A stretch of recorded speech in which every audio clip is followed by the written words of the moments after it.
Yusef al-Haddad would be dead within a week, struck down not by a hail of bullets or a bomb blast, but by an unseen poison that would leave no trace, the final act in a carefully orchestrated dance of shadows he hadn't even known he was part of. The midday sun beat down on the narrow, winding streets of Athens, baking the ancient stones to a searing heat. Yusef al-Haddad, a ghost in the city's bustling life, navigated the labyrinthine alleys with a practiced ease. His face, etched with the lines of a life lived in constant vigilance, was shaded by the brim of a worn fedora. He moved with a quiet intensity, a predator in a city teeming with prey. His attire was unremarkable: a linen shirt, loose trousers, and worn leather shoes, designed to blend him seamlessly into the background. He was a master of disguise, not through elaborate costumes or flamboyant gestures, but through the art of disappearing, of becoming invisible.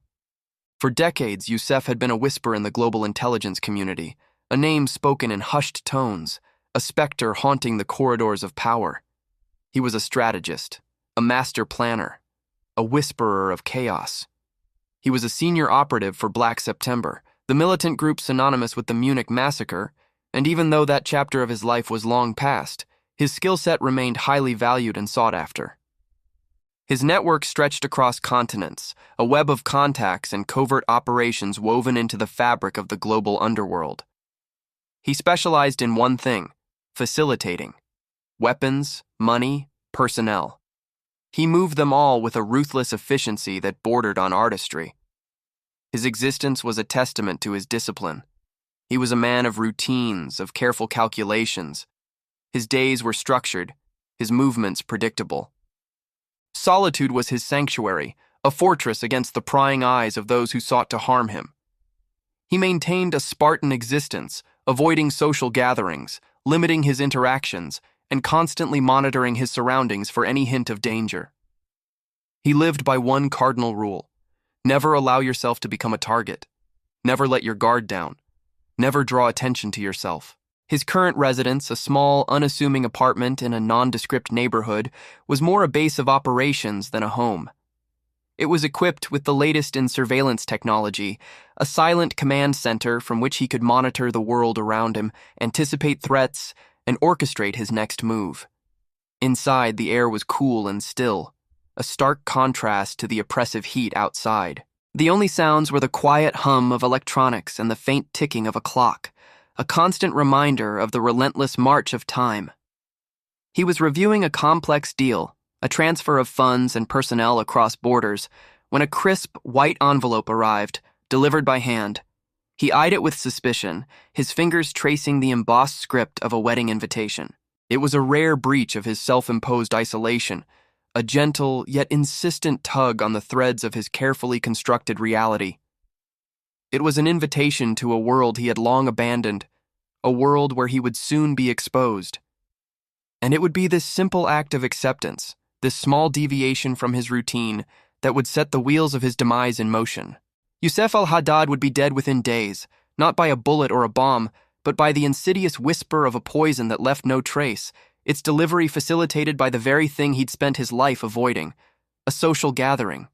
His Spartan apartment in Athens, a fortress against the world, was a testament to his meticulous nature, a stark contrast to the opulent lifestyle many assumed he enjoyed.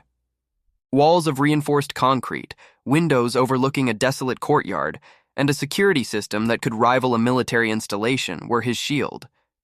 Yet, it was a simple, cream-colored envelope that shattered the carefully constructed illusion of invincibility. It lay on his otherwise pristine desk, a stark anomaly amidst the ordered chaos of his life. The invitation was for a wedding, a lavish affair in a coastal town a few hours' drive from Athens. His cousin, Elias, was marrying a woman Yusef barely knew, the daughter of a prominent businessman.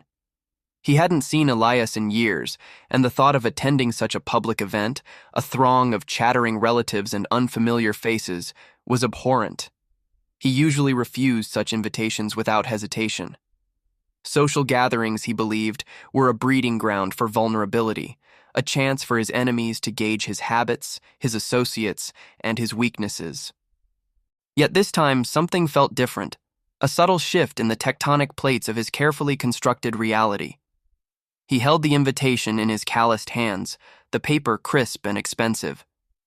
The gold lettering gleamed mockingly in the dim light of his apartment. He knew the risks. He had spent decades perfecting the art of disappearing, of operating in the shadows. He had forged alliances with unsavory characters, navigated treacherous political landscapes, and orchestrated acts of violence that had sent ripples of fear through the corridors of power. But he had also learned to be cautious, to anticipate threats, and to eliminate anything that could expose him. He had built an elaborate defense system, but now, a seemingly innocent invitation was threatening it all. He considered the possibility that the invitation was a trap, a lure designed to draw him out into the open. The thought gnawed at him. He knew that his past, a tapestry woven with threads of conspiracy, terrorism, and clandestine operations, had earned him many enemies. Could this wedding be a carefully orchestrated ambush? He imagined the scene. A crowd of smiling guests, the clinking of glasses, the murmur of conversation, all masking the deadly intentions of those who sought his demise. He considered sending a message, a polite refusal, but the thought felt inadequate. He sensed an unsettling undercurrent beneath the surface, a premonition that something significant was about to occur. He reread the invitation, the names, the location, the time. He saw a photograph of his cousin and his soon-to-be wife. He recognized the venue, a luxurious villa overlooking the Aegean Sea. He pictured himself mingling with the guests, exchanging pleasantries, making small talk, all the while knowing that he was a target. But the invitation also offered a twisted form of security, a sense of control. If he went, he could be vigilant, observe the scene, anticipate the threat. He could control the narrative, and, in the end, that was what mattered most, the ability to shape his own destiny, to survive. He placed the invitation back on his desk. He would go. He would face whatever awaited him, and he would be ready. The shadow broker, for now, had made his choice. Yusef al-Haddad would be dead within 48 hours. His final breath exhaled not in a blaze of gunfire or explosion, but in a quiet street in Athens, his demise as meticulously planned as the covert operations he'd orchestrated for years. The invitation, a crisp ivory card embossed with gilded lettering, sat innocently on his desk. It was an anomaly, a breach in the carefully constructed fortress of his solitude. For years, Yusef had adhered to a single unwavering principle: avoid social gatherings. They were a nexus of unpredictable variables, a threat to the invisibility that was his lifeblood. Yet this invitation for the wedding of a distant cousin in Athens was different. He'd hesitated, the ingrained caution battling a flicker of familial obligation, a memory of a childhood spent in a refugee camp where family was all. The call had come in the crisp, sterile tones of a secure line. "He will attend," the voice of his handler, a man known only as the architect, confirmed. The information was relayed to Miriam Adler, a seasoned Mossad operative with a reputation for ice-water composure and an unparalleled ability to blend into any environment. Her current cover, a distant relative of the bride, a role that allowed her to be present, to observe, to confirm. The target, Yusef al-Haddad, had been a ghost for years, a phantom in the shadowy world of international terrorism. But the Mossad knew the movements of this ghost. Miriam's cover was a carefully crafted tapestry of borrowed histories and fabricated relationships. She'd spent weeks immersing herself in the Greek language and culture, adopting the mannerisms of a well-traveled, vaguely European woman. She arrived in Athens a few days before the wedding, settling into a modest hotel room with a balcony overlooking a bustling street. Every morning, she rose before dawn, walking the streets of Athens, learning them, letting them become as familiar as her own skin. She prepared to use this information to pinpoint the perfect location for the death of Yusef. The wedding itself was a whirlwind of noise, color, and forced conviviality. Miriam moved through the throng, her eyes scanning, assessing, observing. Yusef was there, a presence both subtle and commanding. He moved with a quiet intensity, his gaze constantly shifting, evaluating the room, the people, the exits. He was a man accustomed to danger, his instincts honed by years of operating in the shadows. He remained on the edge of the gatherings, a silhouette against the background, always on the periphery. She noted his avoidance of eye contact, his clipped responses, the way he kept his back to the wall, his own personal perimeter. His careful navigation of conversations, his rapid assessment of every face, the way his hand, resting so casually on the table, still held the potential of explosive death. He remained a solitary figure in a crowd, even in the midst of family. As the day waned, she watched him, never far away, an innocuous figure weaving through the fabric of the celebration. She saw him speak to a few people, exchange polite pleasantries, and then withdraw. She noted the small things, the way he held his glass, the way he listened, the way he never truly relaxed. It was all there, the telltale signs of a man who lived in a constant state of alert. And it was this wariness, this ingrained caution, that would ultimately be his undoing, the thing he believed would save him, in fact, the means of his final destruction. Her observations were relayed back to headquarters, each detail a piece of the puzzle. The confirmation was all that was needed. The execution plan was already in place, waiting for the signal, an unseen web of deceit, ready to snare its prey. The scent of jasmine and the distant strains of oud music seemed to mock Yusuf al-Haddad as his heart gave out in the Athenian sun, mirroring the slow, deliberate work of Miriam's gaze as she tracked him through the wedding festivities. She was dressed in borrowed finery, a silk dress in a shade of pale olive that did little to soothe the coiled tension within her.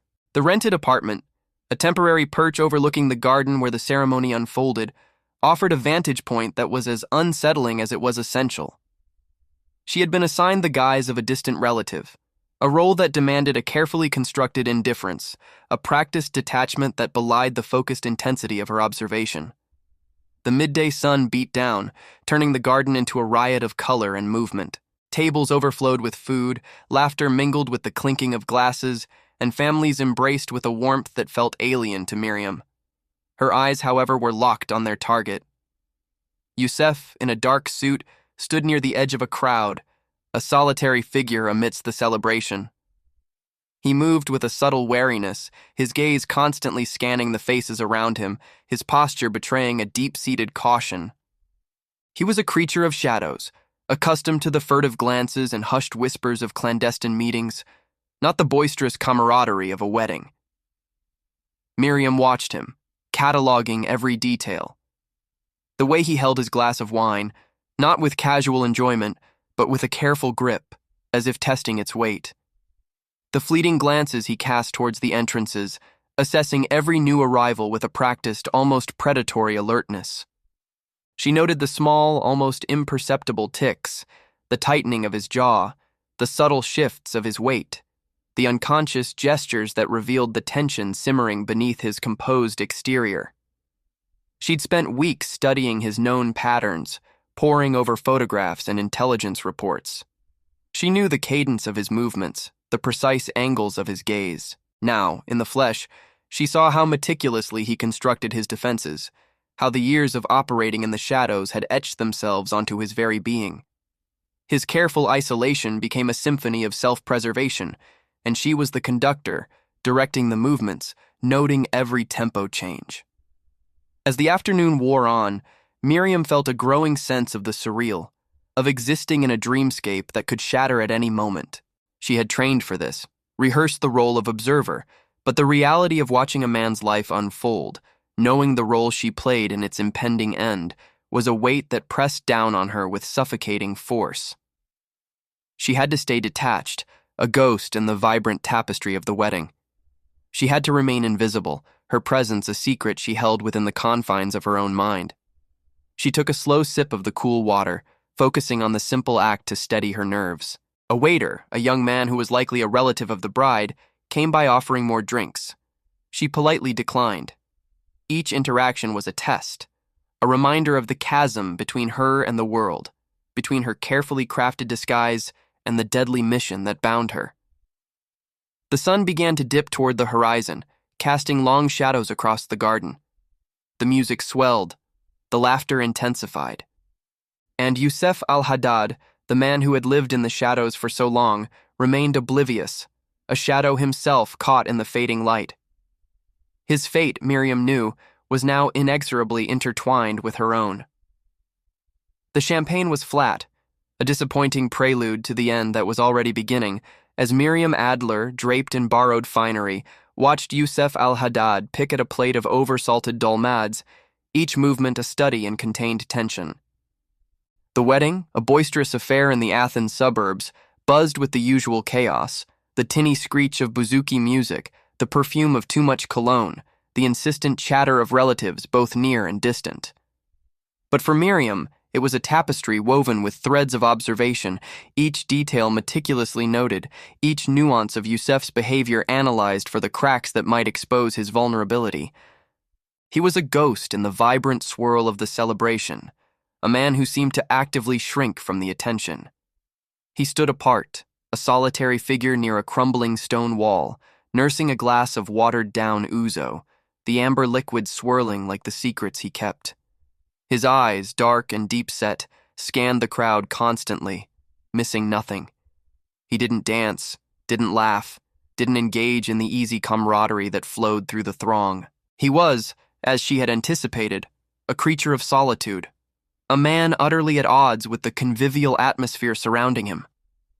Miriam's gaze drifted over him, studying the way the late afternoon sun cast shadows across his face, etching lines of age and weariness that belied the controlled mask he presented to the world. She noticed the slight tremor in his hand as he raised the glass to his lips, a fleeting instability that betrayed the strain of his chosen existence. The small, almost imperceptible flick of his eyes towards the doorways, the quick assessing glances at the hired security, the way his hand instinctively hovered near the inside of his jacket, all these were the tells of a man perpetually on guard, a man whose life depended on his vigilance. She watched him from across the crowded courtyard, the Greek light painting the scene with a golden hue. The air, thick with the scent of grilling lamb and jasmine, was heavy with the unspoken knowledge that this man, this isolated figure, was the key. He was the target, the reason she was here, embedded amongst strangers, pretending to be someone she wasn't. Each sip of the flat champagne was a reminder of the mission, of the deadly symphony of precision that was being orchestrated around him. She forced herself to take another small sip of the lukewarm bubbly, the bitter taste a perfect counterpoint to the sweetness of the moment, the knowledge that the trap had been set and the lion was already caught. His movements were economical, his words few. He didn't seem to notice her as she passed him. The wedding went on around them. The band played, the relatives laughed, and under the surface, a plan was unfolding, a silent clock ticking down the hours until Yusef al-Haddad's existence ceased. She felt the subtle prickle of anticipation, the sharp, focused clarity that always came before an operation. The world around her narrowed, the wedding fading into a backdrop as she centered her attention on the man who was about to lose everything. The telltale signs were there, confirming everything, and in their presence she had all that she needed. The wedding invitation, a crimson rectangle delivered to Yusef's meticulous doorstep, would be the catalyst, the spark that ignited the final, fatal act in his meticulously constructed life. Miriam's observations, transmitted back to Tel Aviv, were concise and damning. Yusef al-Haddad was indeed present. He'd arrived with a minimum of fanfare, slipping into the crowded reception hall with the practiced ease of a phantom. She noted his subtle avoidance of direct eye contact, his careful scanning of the room, the way he always positioned himself near an exit. Every detail confirmed what the intelligence had already suspected. Al-Haddad was the architect of Black September's operations, a ghost in the machine of terror, and a man who understood the value of anonymity. Now, he was exposed. The decision, swiftly made at the highest levels of the Mossad, was to proceed. The meticulous planning that followed was a dance of death, orchestrated with the precision of a Swiss watchmaker. The planning cell, a team of seasoned veterans, convened in a Spartan room in the agency's Tel Aviv headquarters. The walls were lined with maps, photographs, and intelligence reports, a testament to years spent tracking al-Haddad's movements. Led by a veteran codenamed Eitan, the team worked with a relentless focus, fueled by strong coffee and the cold calculation of their mission. They reviewed every detail Miriam had reported, poring over surveillance photos and transcripts of intercepted communications. His habits, routines, and vulnerabilities became their playbook. The team had to determine the perfect moment to deliver the poison. The first step was to identify the most opportune location to strike. Al-Haddad's life, as always, was built on routine. He left the wedding, took a cab to his hotel, a walk that took barely 15 minutes. He spent most of the days alone. Then, the Mossad turned its attention to the poison itself. The compound, developed in a secret laboratory outside of Tel Aviv, was a marvel of covert chemistry. It mimicked the symptoms of a common, if not always fatal, ailment. It would be virtually undetectable. The challenge now was how and when to administer it. Several approaches were considered and discarded. A sniper, though tempting, carried too many risks of exposure and collateral damage. A car bomb, while effective, left too much forensic evidence. The best choice would come later, when Al-Haddad returned to the routine that made his existence. It was in the repetition, in the seemingly insignificant moments of his day, that the plan would coalesce into a deadly reality. Eitan traced the details. His eyes narrowed in concentration. "We need to make it simple," he said, his voice a low growl. "Predictable and untraceable." The poison, a colorless, tasteless liquid, was delivered to Athens. Eitan selected their executioner, the woman whose sharp observations had delivered their chance to strike. A file was pulled from the archive, where a photo of Miriam, taken in a sun-drenched cafe in the city, sat in the center. The operation was now set to move forward. The next step was execution. Youssef al-Haddad would be dead within a week, his body another forgotten footnote in the long, bloody saga of the Middle East, a victim of his own calculated existence. He knew nothing of the meticulously planned operation underway, the invisible tendrils of the Mossad tightening around him. He woke to the sun, a harsh glare that sliced through the gaps in his shutters, and the familiar rhythm of Athens. The city was a maze, a chaotic tapestry of ancient ruins and modern grit, a place he'd chosen for its anonymity, its ability to swallow him whole. He rose, the slight stiffness in his back a reminder of the night spent on an unforgiving mattress, the wedding's after effects, both physical and psychological. He hadn't attended a social event in years, and even this fleeting foray into connection had left him feeling exposed, a vulnerability he hated. He ate a breakfast of strong coffee and hard bread, the taste as bland as the life he had cultivated, a necessary shield against any threat. The radio crackled with news, the usual litany of political squabbles and global unrest, the backdrop music to his carefully constructed life. Youssef's world revolved around routines. He walked the same routes, navigated the same back streets, always wary of the shadows. He checked his windows, his doors, every lock in the apartment. His apartment, a haven of order in a city of chaos. He trusted no one, and that distrust, honed over years of living on the edge, had kept him alive. Today, like every other day, he would work. His work, though, was less about transactions and more about strategy. The old days of explosive deals and meetings in shadowy corners were long gone. He was a consultant now, a strategist, a whisperer in the ear of those who wielded power. The money was cleaner, the risks fewer, but the stakes, perhaps, were higher. He reached his office, a discreet space tucked away in a quiet neighborhood. His desk was immaculate, the papers perfectly aligned. He spent the morning poring over the intelligence reports that tracked his contacts, the movements of his enemies, the shifting sands of the political landscape.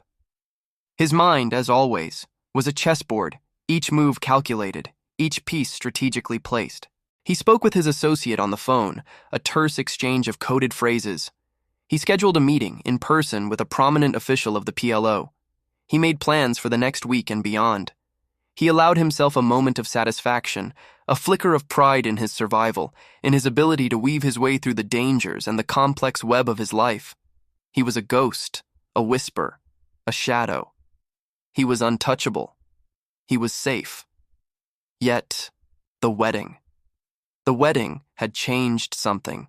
He couldn't quite put his finger on it, but the solitude that had been a comfort now felt like a cage. and he didn't know how it made him vulnerable. The midday sun beat down on the cobbled streets of Athens, a golden glare that would soon be the backdrop for Yusuf al-Haddad's final act, a scene he would never witness. The Mossad team had meticulously tracked his movements, pinpointing the sweet spot, a chink in his armor, his daily routine. It wasn't a fortress they needed to breach, but a thread to unravel, a single predictable action. The location chosen was as unassuming as the man himself, the short walk from his apartment to the local taverna where he took his lunch most days. Yusuf al-Haddad was a creature of habit. He rose each morning at precisely 7 a.m., spent an hour studying the intelligence reports, and followed by a light breakfast. He would venture out each day at the same time and walk exactly the same route. He had lived in this Athenian apartment for years, but it was nothing more than a functional box. He remained a ghost, always moving, always calculating, never truly settled. His routine was an obsessive dance with safety, a desperate attempt to outmaneuver the shadows that stalked him. He trusted no one, and he believed in the art of the vanishing act. The team, led by a seasoned operative known only as Ari, had been watching him for weeks. They knew the streets like their own veins, the cafes he frequented, the newspapers he read, the people he subtly observed. They learned his gait, the way he adjusted his tie, the slight twitch in his eye when he felt threatened. They became the shadows, moving in a ballet of surveillance, their movements invisible, their purpose deadly. The plan was elegant, a whisper of death against the clamor of a city that never slept. It hinged on timing, precision, and the silent efficiency of their chosen method. The vehicle was an ordinary sedan, indistinguishable from the thousands that clogged the Athenian streets.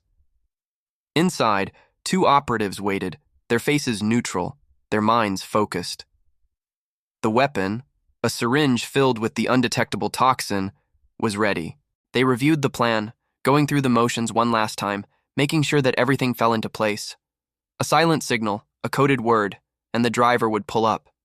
The second operative would step out, the weapon concealed, and wait for the opportunity. The window of opportunity was narrow, a few precious seconds as al-Haddad rounded the corner, vulnerable, exposed. Ari, positioned on a rooftop overlooking the chosen path, observed Yusuf leaving his apartment. He was carrying a newspaper and walked into the warmth. A signal went out. The seconds ticked by with agonizing slowness. Ari saw Yusuf turn the corner. He moved with a sense of inevitability, unaware of the death that stalked him. The sedan pulled up. The passenger door opened. The operative slipped out, the syringe in hand, like a viper from its hole. And the clock was ticking down to a final conclusion. The taste of the tainted coffee was the last sensation Yusuf al-Haddad would ever register. He had spent his life crafting an intricate defense against the world, a fortress built of paranoia and discipline, yet it all crumbled in a moment of perceived safety, a morning ritual that sealed his fate. The Mossad team, led by a seasoned operative known only as the Shepherd, worked with the relentless precision of a Swiss watchmaker. The plan, meticulously crafted, hinged on exploiting al-Haddad's predictability. The agency knew his habits intimately, his morning commute, his preference for a quiet cafe near the coastal road in Athens, his route, and the car he always used. Every detail was accounted for, every contingency considered. The location was ideal, the narrow, winding streets of a residential neighborhood where foot traffic was sparse. The plan called for a single operative, an expert in covert operations, who would plant the poison, the very same undetectable substance that killed the assassin in the example text, using a subtle technique that would ensure a swift and silent end. The operative, a woman named Dahlia, spent the days leading up to the operation in a small apartment overlooking the street where al-Haddad took his morning stroll. Her days were a tapestry of patience and observation, each sunrise bringing her closer to the moment of execution. She studied the rhythm of the street, the ebb and flow of cars and pedestrians, the shadows that danced across the pavement. She became a phantom, her presence unnoticed, her movements cloaked in the anonymity of the city. Her apartment was devoid of anything that might link her to the operation, just a simple space for her to stay focused on her task. The morning of the operation dawned with an unsettling clarity. The sky was a pale blue canvas, the sun casting long shadows over the city. Dahlia rose before dawn, her heart a steady drumbeat against her ribs. She prepared the equipment, a small vial containing the tasteless, odorless poison, a syringe, and the container for her to put the poison. This was not the same.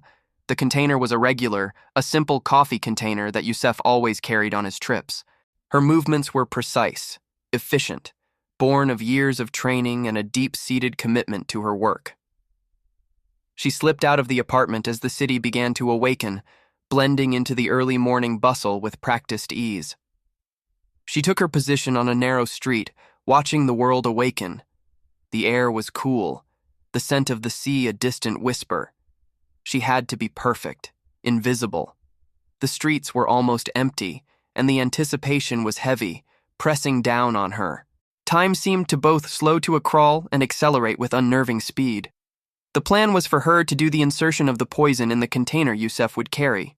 She had to act fast, since he was there. Then she saw him. Al-Haddad, a silhouette against the rising sun, walking the path. He had a coffee container in his hand. She knew that was her cue. He was completely unaware of the threat that stalked him. Dahlia waited, heart racing, and then, as he passed, she acted. A single, almost imperceptible movement, and her mission was complete. The coffee was now tainted. She melted back into the shadows, disappearing as silently as she had arrived, another ghost in the city's vast labyrinth. The world tilted on its axis for Yusef al-Haddad as he took his final, unsuspecting steps, the warm Athenian sun on his back, a cruel herald to the cold embrace of oblivion. He'd been expecting the usual afternoon, a quiet drive to the bank, a quick stop at the butcher, and then back to the anonymity of his apartment. This Tuesday, however, would be his last. He walked down a narrow, nameless street, the aroma of grilling souvlaki and strong coffee mixing with the metallic tang of exhaust fumes. He'd chosen this route, as he always did, to avoid the crowded main thoroughfare, valuing his solitude above all else. His senses were sharp, attuned to the slightest shift in the air, the echo of footsteps, the glint of sunlight on a car window. Years in the shadows had honed his instincts, making him a ghost in his own life. Today, however, those instincts would fail him. The first tremor, a subtle tightening in his chest, was dismissed as a fleeting discomfort, perhaps a consequence of the strong coffee he'd consumed earlier. He paused, his hand instinctively rising to his chest. A sudden wave of nausea washed over him, a cold sweat breaking across his brow. He tried to tell himself it was just a passing illness, the sort that plagued a man of his age, of his lifestyle. But the world was already beginning to fade at the edges of his vision, the familiar sounds of the city warping into a dull roar. The butcher shop, the bank, the life he had so meticulously crafted, dissolved into a blurry haze of color. His legs buckled beneath him. He stumbled forward, a desperate attempt to regain control. His lungs, suddenly starved of air, felt as if they were collapsing in on themselves. A sharp, searing pain erupted in his chest, radiating down his left arm. He understood, with a chilling clarity that pierced the fog, what was happening. His body, the vessel that had carried him through decades of clandestine operations, betrayals, and close calls, was failing him, not by the bullet or the bomb, but by the silent, unseen hand of poison. His last coherent thought was a frantic, useless assessment of the situation. No immediate threat, no visible pursuer, no sign of violence. Just a sudden, inexplicable agony. He collapsed onto the uneven cobblestones, the rough surface scraping against his cheek. His vision narrowed to a pinprick of light, the sounds of the city receding into a muffled drone. He gasped, each breath a struggle against the tightening grip in his chest. A few passers-by, startled by the sight of a man crumpling to the ground, stopped, but they were too far away and in a hurry. His eyes flickered open once more, and he saw, through a veil of sweat and pain, the indifferent faces of the buildings lining the street. He tasted blood, a metallic tang that mingled with the acrid scent of the street. In those final moments he felt no fear, just a profound sense of bewilderment. He had survived so much, dodged so many bullets, outmaneuvered countless enemies. And now, at the end, He was undone by a simple, undetectable poison, administered by an enemy he never knew existed. His final breath was a ragged sigh, his lifeblood staining the ancient stones of a city that would soon forget he ever lived. The cobblestones of the Athenian side street seemed to ripple, the world tilting precariously as Yusuf al-Haddad's knees buckled, betraying his body's sudden revolt. One moment, he was navigating the familiar labyrinth of narrow alleys. The next, a searing pain, a vice tightening around his chest, stole the breath from his lungs. He stumbled, a strangled gasp escaping his lips, his hand clawing at his throat, desperate for air that wouldn't come. The midday sun, once a comforting presence, now beat down with malevolent intensity, blurring the edges of the ancient buildings that hemmed him in. His vision swam, the vibrant colors of the Greek marketplace, the oranges of the fruit stalls, the turquoise of the Aegean glimpsed between buildings, fading into a dizzying kaleidoscope. The scent of roasted lamb, of salt-laced sea air, the sounds of chattering vendors and honking scooters, all blurred into a cacophony that assaulted his senses. He tried to call out, to summon the strength to shout for help, but only a pathetic whimper escaped his lips. His carefully constructed facade of control, of invulnerability, was crumbling, shattered by a force he couldn't comprehend. He'd felt a tightness in his chest earlier, a slight discomfort he'd dismissed as fatigue, a consequence of the relentless stress that was the undercurrent of his life. Now, that faint ache had exploded into a conflagration, a fire consuming him from within. He swayed, his back scraping against a rough stone wall as his legs gave way. The ground rushed up to meet him, a solid embrace that offered no comfort, just the cold finality of the inevitable. Thoughts, scattered and panicked, flitted through his mind. Was this a heart attack? Was it a stroke? The possibilities, once theoretical, now slammed against the walls of his consciousness with brutal urgency. The irony of it all, that he, who had planned and executed so many deaths, was now at the mercy of his own failing body, was not lost on him. He had always taken pride in his meticulous planning, in the avoidance of risks, in his ability to anticipate threats. How then had he failed to anticipate this? How had his careful existence, built on a foundation of control and isolation, been so easily breached? Darkness threatened to engulf him, a velvet curtain closing in on the stage of his life. He struggled against it, clawing for consciousness, for a final glimpse of the world he was leaving behind. He imagined Miriam, the distant relative, whom he saw at the wedding, and the others, those who surrounded him. Were they watching? Had they known? A chilling premonition, a cold certainty, began to dawn. He had been targeted. He, the master strategist, the ghost in the shadows, had become the prey. The air thinned, and each breath became a desperate struggle. His heart, his once dependable engine, was failing him. The darkness claimed him, a silent execution in the heart of a sun-drenched city. The death certificate, penned in Greek and translated with clinical detachment, would read, "Cardiac arrest, cause undetermined." The words, etched on paper, belied the meticulous orchestration that had brought Yusuf al-Haddad to this silent end.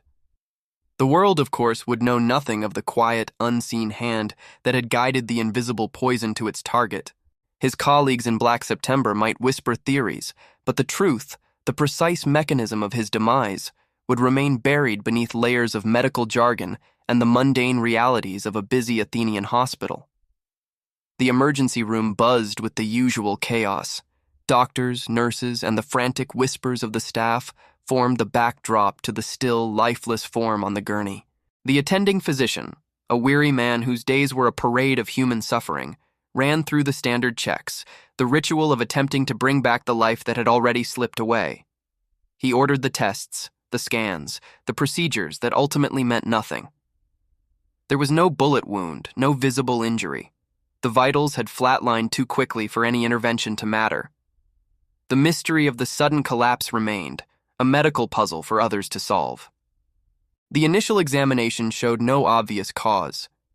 The body was, for the most part, that of a man in his late 40s, perhaps burdened by the usual pressures of life. The doctor noted the slight paleness of the skin, the faint tremor that had lingered in the limbs. But these were symptoms, not causes. He'd seen 1,000 men like this, and they were all different, yet their demise was the same. The medical files, stacked high on his desk, would later record the events of the evening, a clinical summary of a life extinguished without fanfare. No obvious wounds, no signs of struggle, no indication of anything other than a sudden, catastrophic failure of the heart. The toxicology reports, processed in a sterile laboratory far from the hospital, would come back clean. The blood and urine samples were devoid of any common toxins, any readily identifiable poisons. No drugs, no alcohol, nothing to explain the sudden cessation of vital functions. Any trace of the carefully crafted compound, the silent messenger of death, would have been long absorbed, its work done. As the hours passed, the official narrative solidified. Yusef al-Haddad was another statistic, another name entered into the annals of mortality. He had succumbed to a sudden illness, a stroke of fate that had stricken him down without warning. There would be condolences, whispers of shock and regret. Black September would mourn their lost strategist, and the world would remain largely indifferent. The funeral would be somber, a testament to a life lived in secrecy. The Mossad's operatives, scattered across the continent, would raise a quiet toast, a silent acknowledgement of a mission flawlessly executed. They would vanish back into the shadows, their presence, like the poison itself, leaving no trace. The operation was over. The game had been played. And the shadow broker, Yusef al-Haddad, was no more. The world moved on, oblivious to the hidden puppeteers who controlled its fate. A world that would never understand the exquisite fragility of life and the ease with which it could be taken away. Miriam Adler had already become someone else. The transformation, a metamorphosis honed by years in the shadows, was as precise and efficient as the operation she had just completed. The Athens apartment, meticulously cleaned, held no trace of her presence, no clue to connect the woman who'd attended a wedding with the specter of death that had walked the streets. Now, a different Miriam Adler emerged in a different city. The flight to Rome was unremarkable.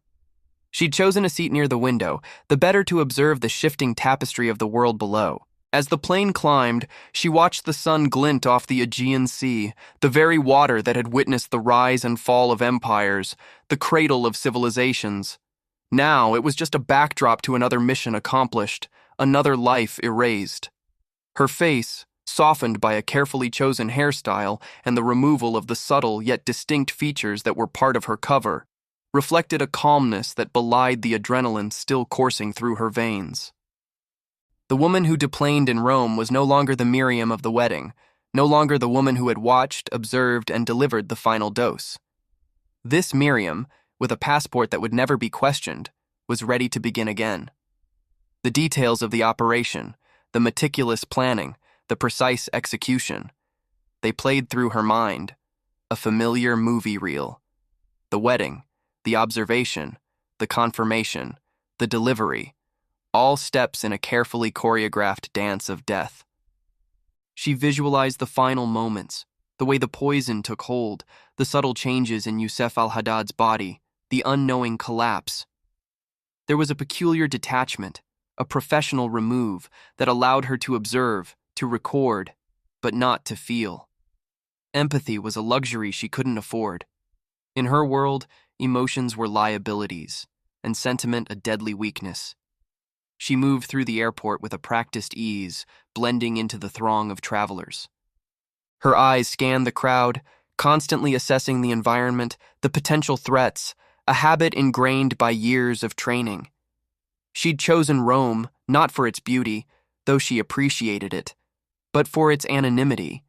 It was a city of ghosts, where secrets could be buried beneath layers of history, where the mundane could swallow the extraordinary. Her new identity was that of a businesswoman, a consultant traveling for a series of meetings. The hotel, pre-booked and vetted, offered both comfort and a degree of seclusion. Within hours, she was unpacked, the suitcase meticulously organized, the clothes hung, the few personal items arranged just so. The room was not a home, never a home, but a temporary space, a sanctuary for a few days before she moved on. As she looked out the window, at the rooftops of the city stretching towards the horizon, she lit a cigarette, a rare indulgence. The smoke tasted acrid, but she welcomed the familiar ritual. The silence, finally broken, provided a space for her thoughts to settle, for the adrenaline to recede. What she had done, the taking of a life, was a part of her work. An end and a means. It was necessary. It was the law of the shadow. She knew with a certainty that settled deep in her bones that the story of Yusuf al-Haddad would be quickly forgotten, buried beneath the ceaseless churn of news, the endless stream of events.